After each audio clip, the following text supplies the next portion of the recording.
just see that connection for all our community people to be able to be Ōtara in its biggest, in its best way, in terms of having our kids having opportunities to try new things, have our local clubs and organisations working together to provide opportunities for the community, whether it be through our elderly, for our young people, for our rainbow community, what that looks like, and actually building a society where they can be very strong in terms of connecting each other.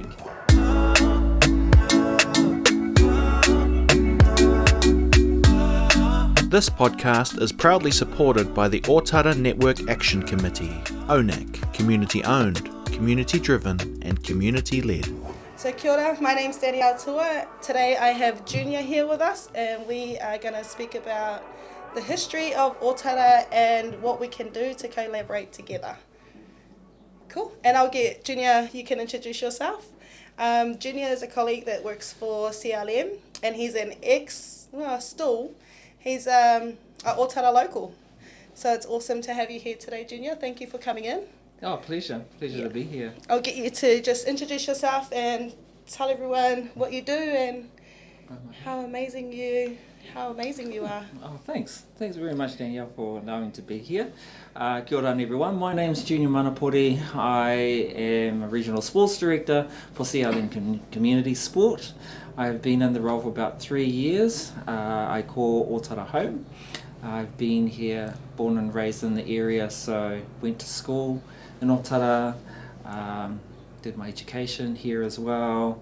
My parents are born and bred and actually came from the islands, the Cook Islands, to Ōtara as well. So yeah, been very blessed to actually be part of the community for a very long time.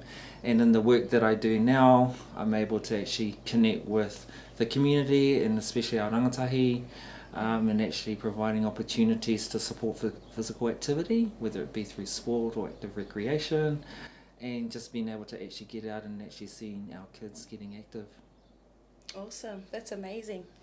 So, speaking of sports and active, we actually had a group in here last year, they rival mixed martial arts children.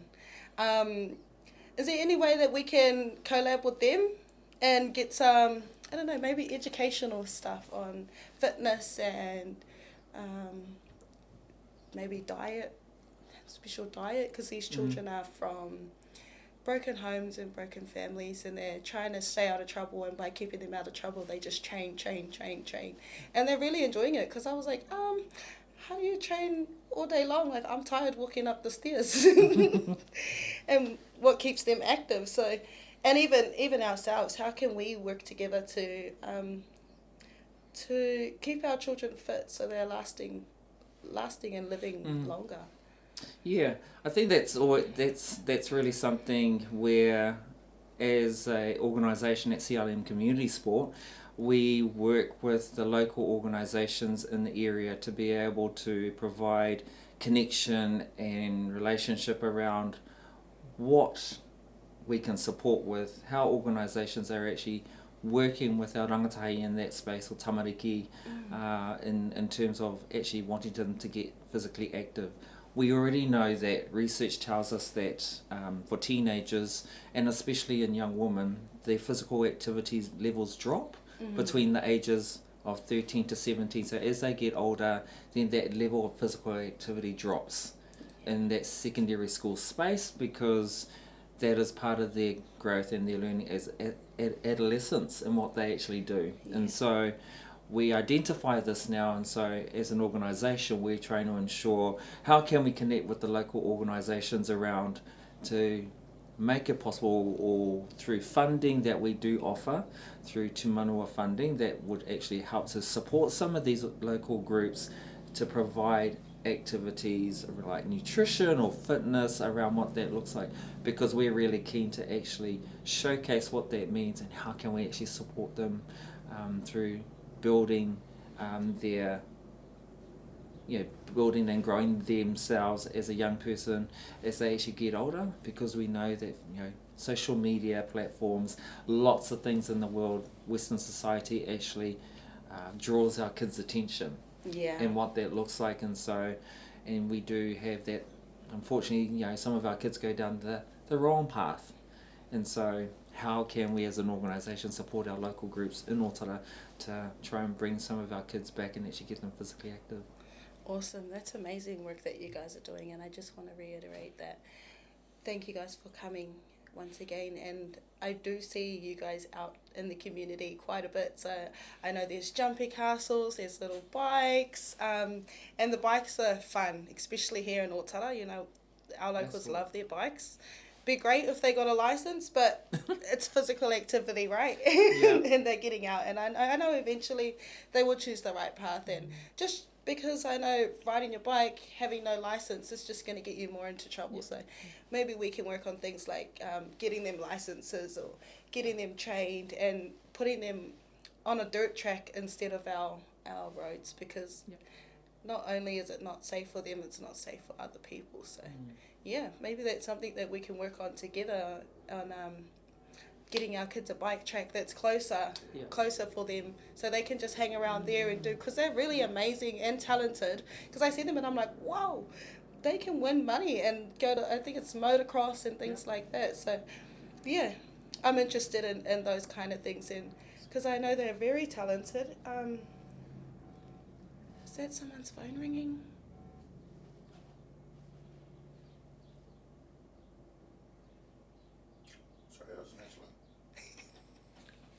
So Nurse Lynn is a local nurse from Beds Mainfrey. Everybody might know. So, and I think she might be ringing to check in on our children. So we better double check that. We'll cut this little bit where I just stopped. Yeah. But working on things like that by getting out, especially because I know they're active and they just want something to do during the day. Yeah.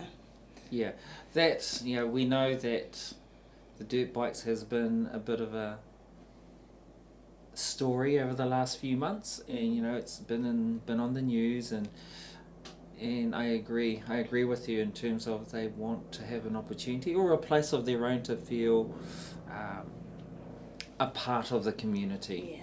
And what does that look like, and how can we support that? How can we support them by getting licenses, having programs, whether that be through Tyler Trust or whether it be through one of our local groups to actually be supporting that kaupapa around providing licenses, but also going to have conversations with Auckland City Council around parks, around what are those spaces looking like. Is there a part in the master plan for Ōtara of having more green spaces to allow for our young people who are actually on their dirt bikes, rather than going through Ngāti Ōtara Park and going through the fields? For example, and what does that mean? It's a sense of belonging, a sense of where they, connection for them. And what, and how can we actually help support that? So, we know it's an ongoing issue. That's what we see. But at the same time, what are we doing as a community and as a local board, it's an Auckland Council, to see how can we actually support that? Because it's not just Ōtara. Manurewa is another area, Papakura is another area, so it's not just one particular area, it's quite spread now. It is, I know there are a few local groups. I know the Ōtara Bike Group was running like a competition where they could win some things, some money and some prizes, or even a new bike. So I know there are community groups out there that are helping them, but it'd be good if we could all just work together and try and get a bigger space so they can just do their thing, because they are highly skilled. And I know some of those motocross sports will really like some of them. They'll want to take them on. But other than that, so somebody come out and help our boys, because they're not trouble. They actually just want to go out and have fun. So even if it's providing a space, giving them a license, or showing them how to ride with the skills and the proper bikes on the proper surfaces, because I know dirt bikes are not very safe on a normal road, but let's get them a space where they can be free, and not looked at as like a a bad thing in our society, Yeah. And so down here at Accelerating Aotearoa, this is where we're based, our We Ōtara Podcast. We have holiday groups, holiday programs that we get all the children to come down, and it's only a few days of the week for the holidays, but it's a space where they can come and learn things about pest plants and pest animals, computer skills, things like this, podcasting skills. We get them behind editing, free clothing, free food. So it's just about helping our community to accelerate, really, to not have to worry about small things like that. So the parents can still have a few days at work or a few days break during the holidays, because I know when it comes to holidays for me, I'm dreading it. I'm like, oh, no, they're going to be home for 2 weeks. Please go back to school. But I know we do have a few things coming up. So we're doing scuba diving out in Goat Island with one of the, they have like a university over there, so they come out and we take our children to go scuba diving. Sorry, we're just in a meeting, but We'll wait for that, because that's definitely going to come over our mic. Our editor is fired. No.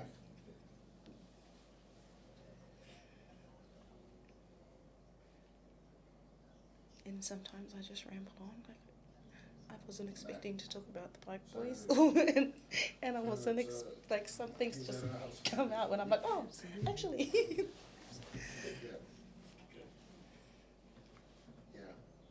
And we just want to let them know that we're here to support them and not.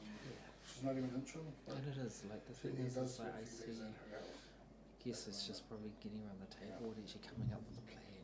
Yeah. Really, in terms of what's this looking like, if it gets any worse, you know, what's the impact that it's having now? Yeah. What is going to be the impact in the years to come? So, and it's a sport, right? That's a sport. yeah, absolutely. It just becomes dangerous when it's not done on the tracks. That's right. Well, even if that means like getting a local motocross Sorry about that. organisation to actually run something where kids could get invited to that, for example. So this is actually how you can make money. Yeah. Yeah, let's do it. Yeah, sorry about that. We're going to go pick up that boy. Okay, sounds good. At school. All right. Is he all right at the moment? Yeah. Okay. Did you tell him we're coming from Wellington? Oh, cool. So we'll finish this real quick, because yeah. Oh, we got like half an hour, 40 minutes.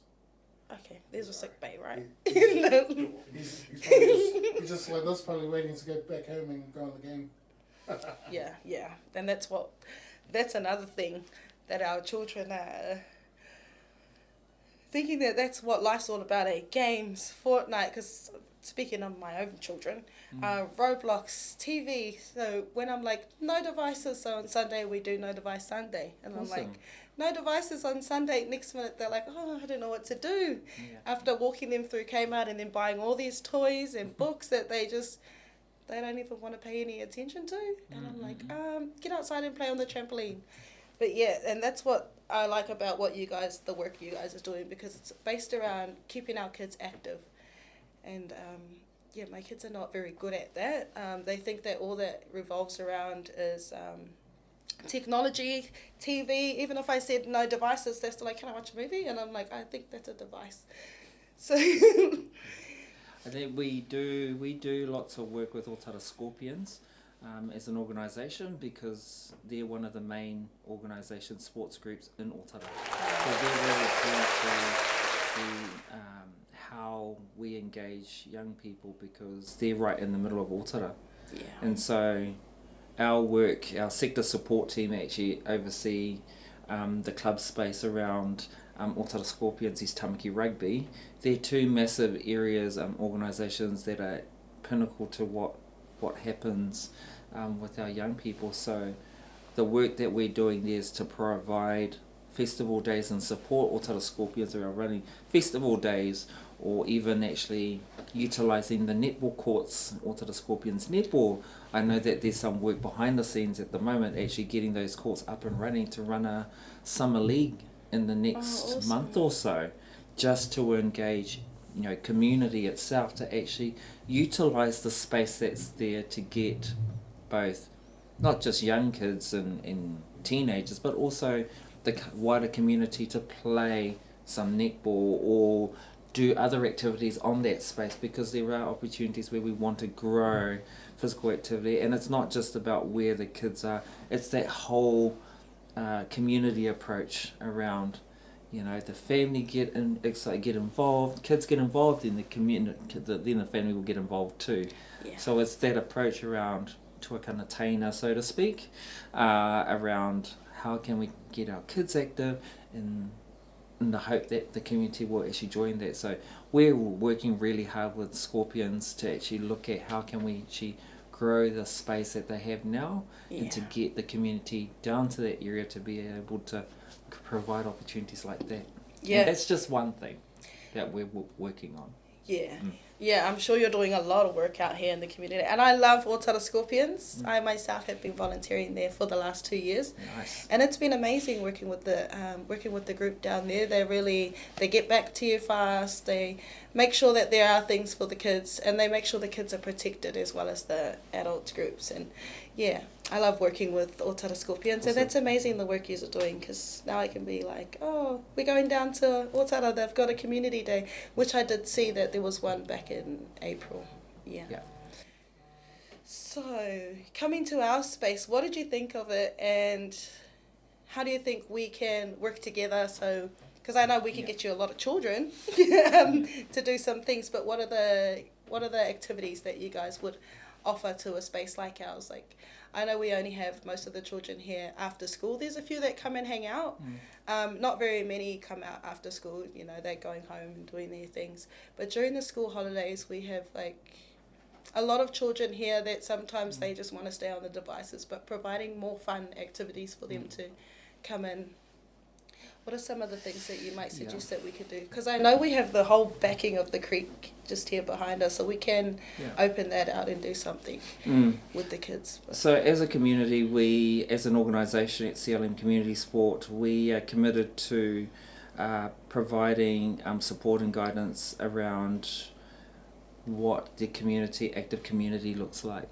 So in terms of working with We Are Ōtara and Accelerating Ōtara, we actually stumbled across the group through the ONAC meetings. So our first initial meeting through Judy, through previous colleagues of mine who've actually been attending those community meetings, has been really useful for us to understand and engage the different organisations, the work that's actually happening. So for Accelerating Ōtara, this was our first proper visit to actually see the wonderful work that you do here. And so for us, we want to build on the work that is actually happening here, the great work that you're doing now, and that whether that looks like, well, you're running programs for youth, how can we actually support in that youth space to actually look at referrals from our schools, and how can we connect schools to Accelerating Ōtara to actually have kids who might be interested in actually coming to the holiday programs.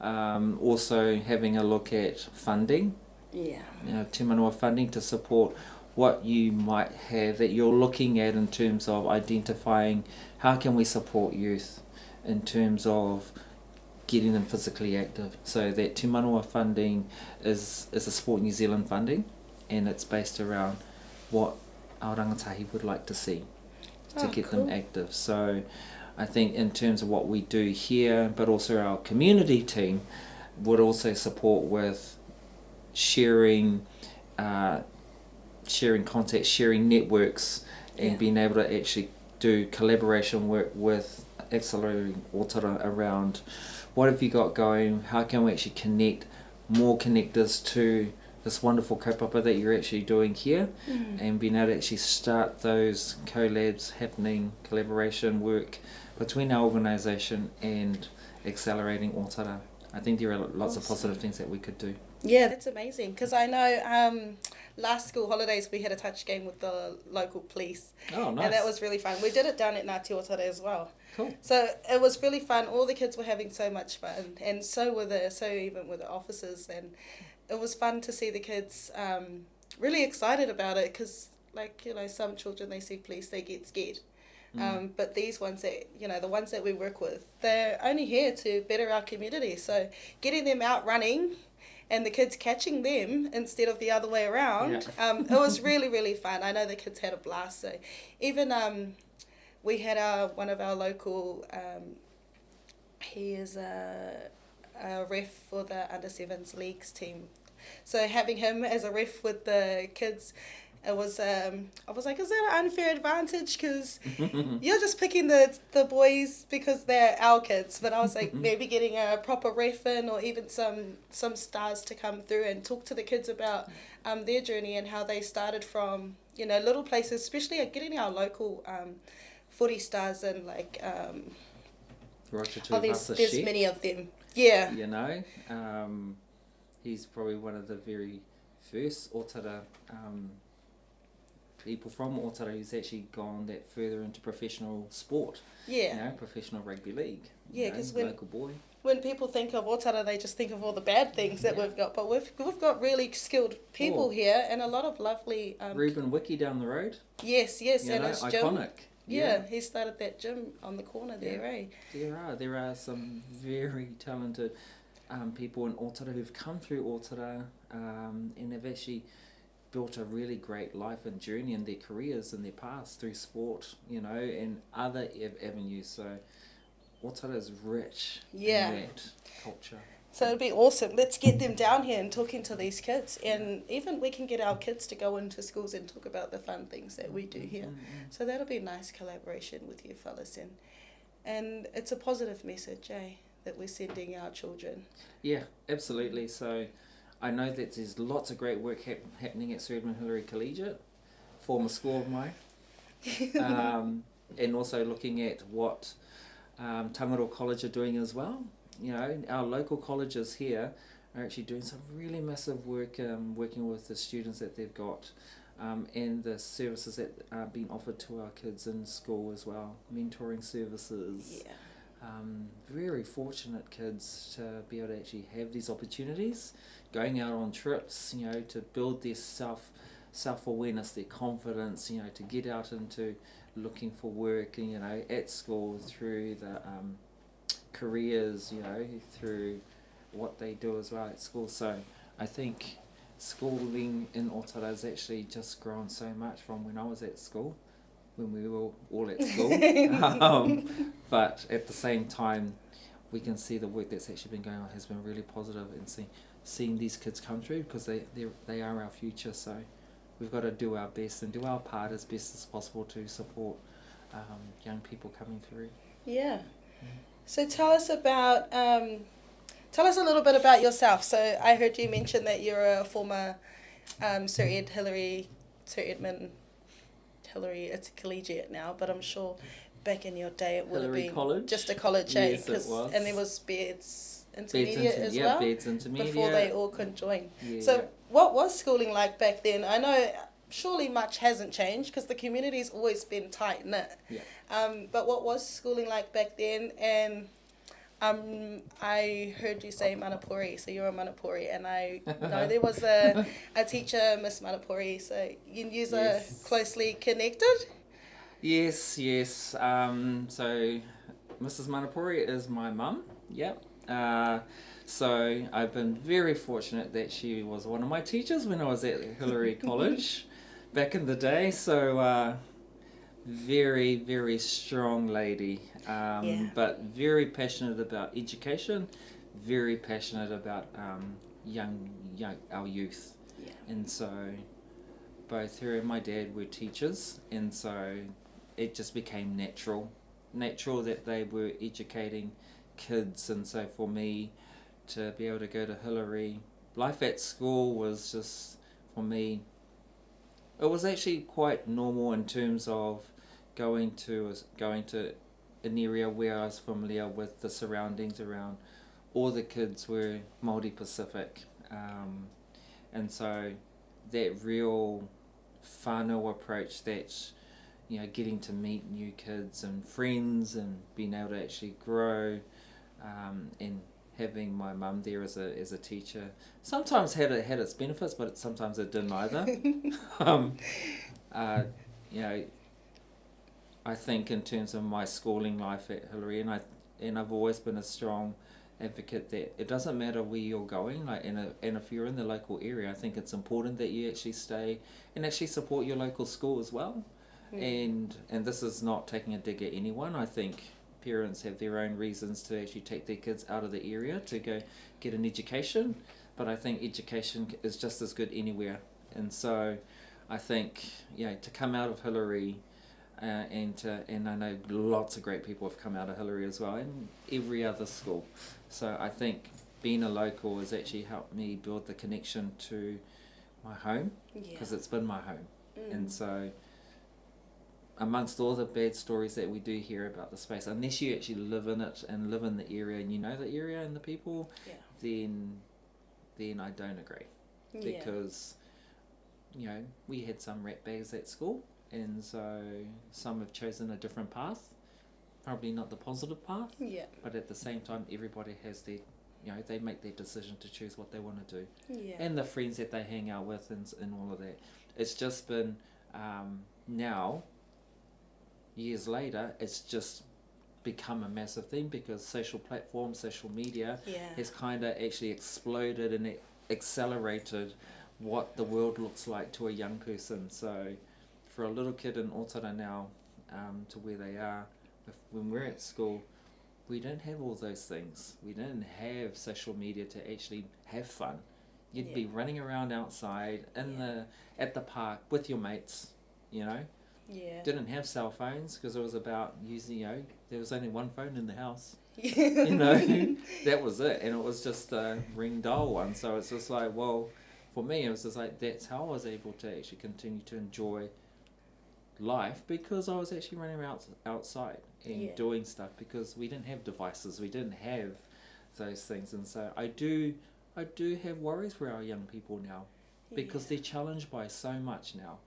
Everything's actually given to them, in terms of everything that they have now is thrown at them. And they're just like, oh yes, let's have a look at this. What does this look like? But we didn't have those, and so we had to make do with what we have. Yeah, so, we lived the good life, eh? I think so. I totally think so. We had a lot more freedom, I believe, back then, because I know now if you see a little kid playing at the park like we used to, it's like, whose children are these? Come and get your children. And it's like, oh, they're just playing at the park. And usually our parents could see us from the window. We were always in our own backyards, even though it was just up the street. There was always a lamppost where you weren't allowed to pass, and it's unfortunate that the kids don't have that these days, because even me, I'm a little bit sheltered with my own children, and I'm like, I don't know if you should go to the park, those kids are naughty. But I always forget that, I was the naughty kid. I know my path wasn't exactly where I thought I'd be now. I was a little trouble, and just was angry at nobody for doing nothing to me, which is, now I'm getting older and I'm learning, you really have no reason to be that angry, and taking it out on other people. So I love the work. And you want what's best for your child. So, and that's what you do as a parent, and what you've seen and how you were growing up, and what you'd like to see in your own children. You want the best for them. The best of intentions as parents in what you do. It's not because you don't want them to do it. Everything that you decide to do for your kid is of the best intentions. So eventually I'll loosen the apron strings or something, is what the old people used to say to us, because we were quite spoiled too growing up, and because I was raised with my auntie, so she'd always say, hey, come back here, and then all my friends will be like, oh, she's so soft on you, and you guys are naughty, and all of this, and I was like, but now I see her repeating the cycle to her mokos, and I'm like, hey, don't let them do that.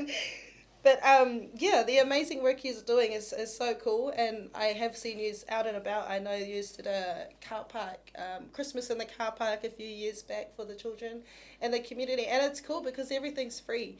And I know, like, the cost of living is going up, but like it's hard, you know, nowadays. So it's awesome to have community groups like you that come out and give us these spaces to bring our children to, so then we can just enjoy seeing them having fun without worrying about the cost of living. Like, oh, no, you guys ain't going down there because it costs, you know, $2, $5. So most parents will be like, oh, no, we're not going. But when I see your guys' community group out, I'm like, oh, no, yeah, all of their stuff is free. I was like, let's go. There's always free food. There's always free, like, and there's something for all ages.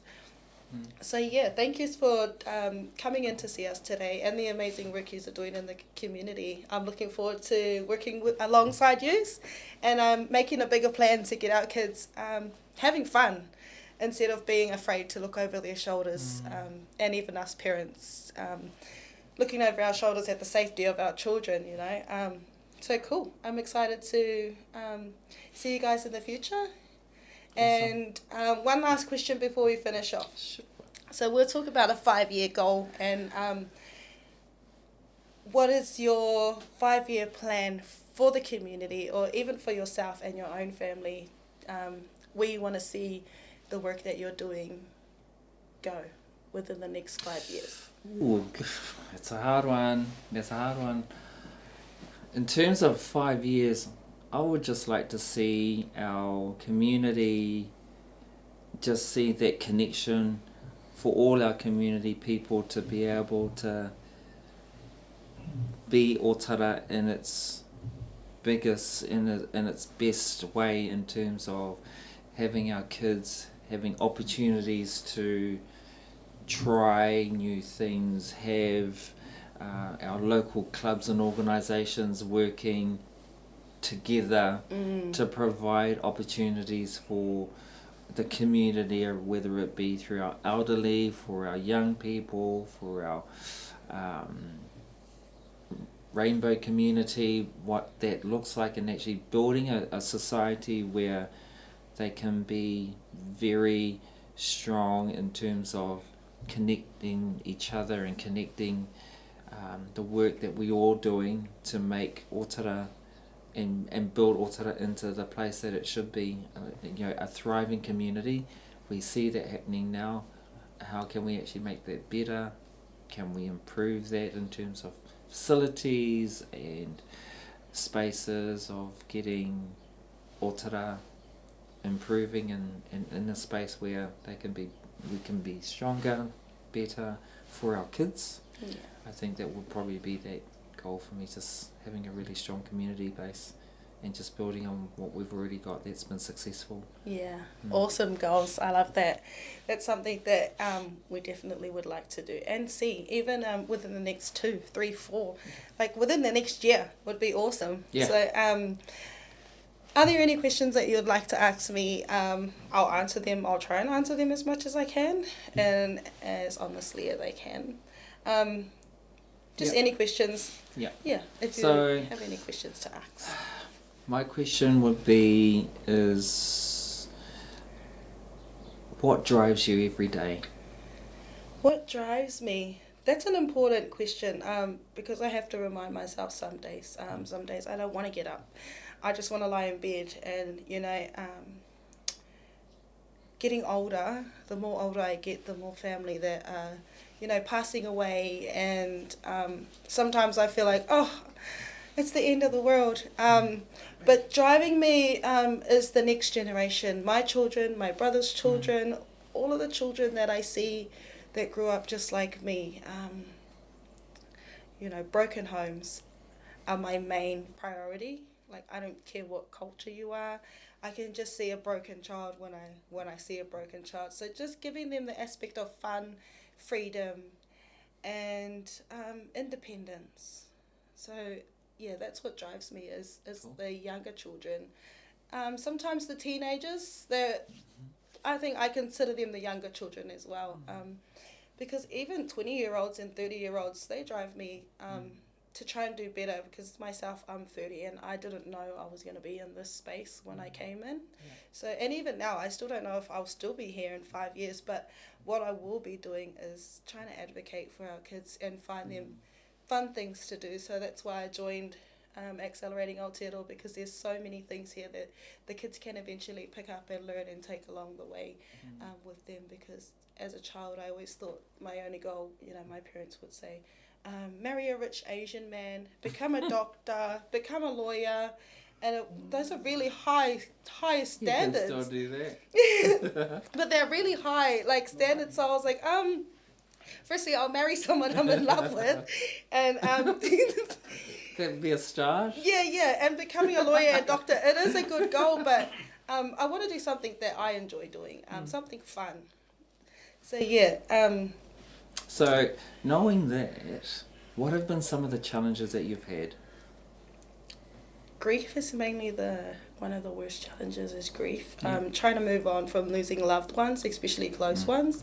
That's been my main challenge lately. What challenges have you seen in the community since you've been in this area? Oh, challenges I've seen in the community. Well, being older, now that I'm older, I see a lot of benefits.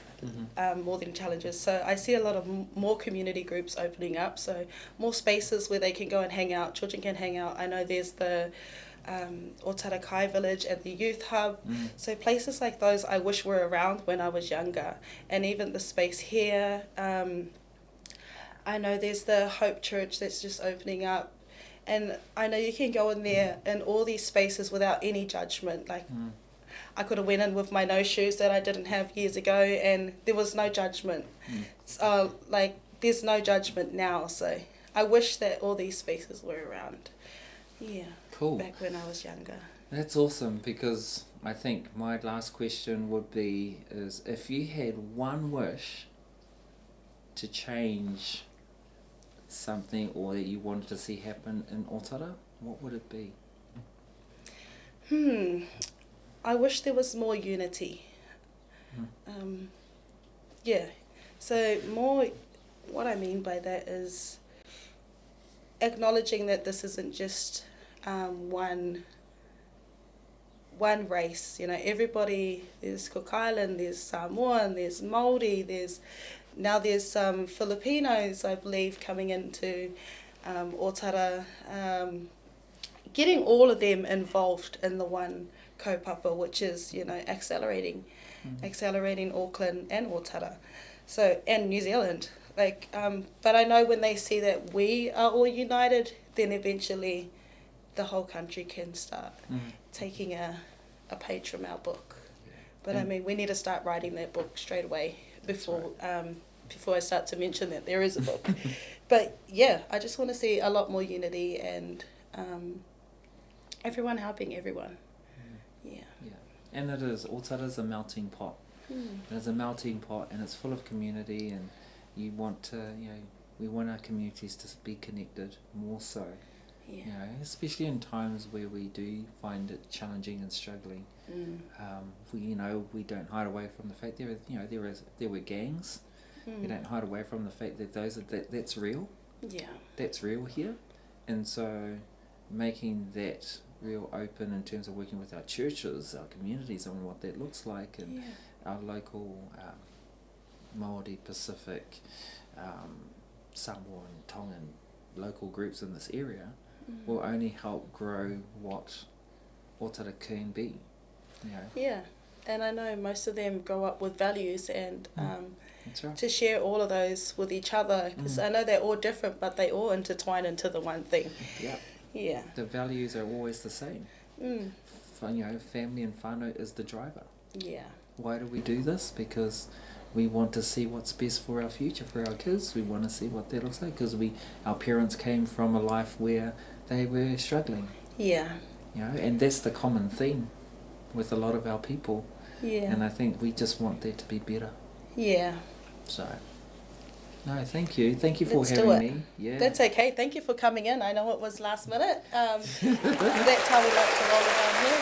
We just go with the flow. I know I got the message last night that we were coming in, and all I remembered was CLM, and I'm like, that's a community group, and they do sports, and you know, with the amount of pies, sausage rolls, and chicken that's in our community, like, I mean, I love it. We're working on that. I mean, I love it, but carrot, celery sticks. can we get more healthy options? Yeah, and I know there are community gardens that are there. Yes. Oh, yeah, absolutely. And you can try and get some food into there, but it's about promoting health, and so our children can see more than just those fatty foods. I know sometimes it's cheaper, but if we can get it into our kids, then, you know, we can live a longer lasting life, and that's what we want. We don't want to be having heart attacks at 40 years old. We don't want to be having strokes at such a young age, and we want more education around the health system and our own bodies, because I knew nothing at school about, mind you, I had no ears. So now I'm only concerned about everything now that I'm older. But getting it promoted more on TV, more on ads, you know, during their Roblox games, having more promotion around the health benefits and why it's healthy and good for us. Yeah. So thank you for coming in. Looking forward to working with you, and I know we won't rush you in here next time, but maybe in the 5 years we'll get you back and just see if we've reached our goals and how we're looking. Yep. So cool. Just More white hair in 5 years' time, I think. I'm sure I can lend you some of mine. Absolutely. Thank you, Danielle. That's okay.